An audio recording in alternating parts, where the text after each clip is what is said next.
Hi everyone, it's Emma Marie, author of the Verbal Abuse in Relationships blog for Healthy Place, and today I'm discussing something that cropped up in a blog post that I wrote recently. The blog post was entitled Hollywood Movies Romanticise Abuse Against Women. What's the harm? And in the article I talk about two prominent Hollywood romance fantasy films, Twilight and 50 Shades of Grey.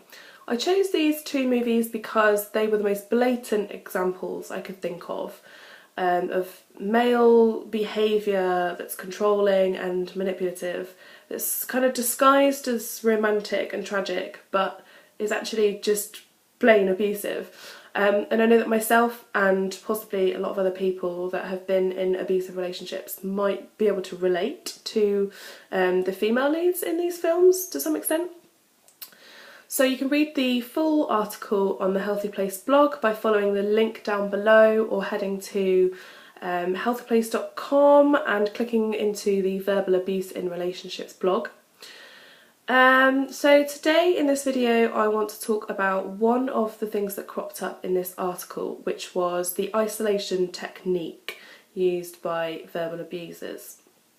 It came up in the article because I recognised when I was doing my research that both Twilight and 50 Shades of Grey showed examples of the isolation technique in action. Christian Grey even asks Anastasia to sign a non-disclosure agreement to say that she's not allowed to discuss their relationship with anybody other than him.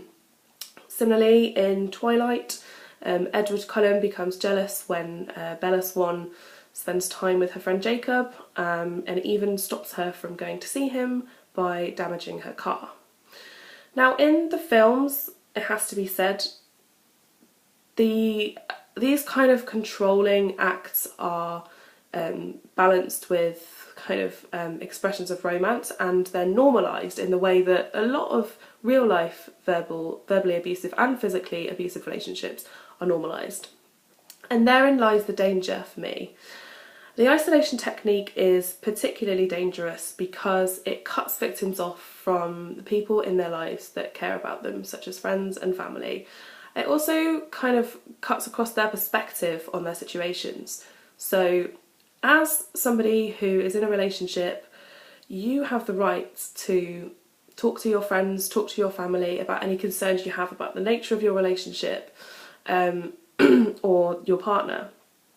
The way that the films kind of portray this sort of isolation technique is that it's what's needed for the relationship and the victims just have to go along with it. They have no say, they can't argue with the men, Christian or Edward, because both men have kind of controlling and violent tendencies disguised under layers of fantasy and fiction. Let me know what you think. Do you think 50 Shades of Grey and Twilight are perpetuating abuse culture, or do you think it's just fantasy and we should learn to differentiate? I'd love to know your thoughts. Leave some comments down below, head over to the blog to read the article, and thank you for listening. Bye!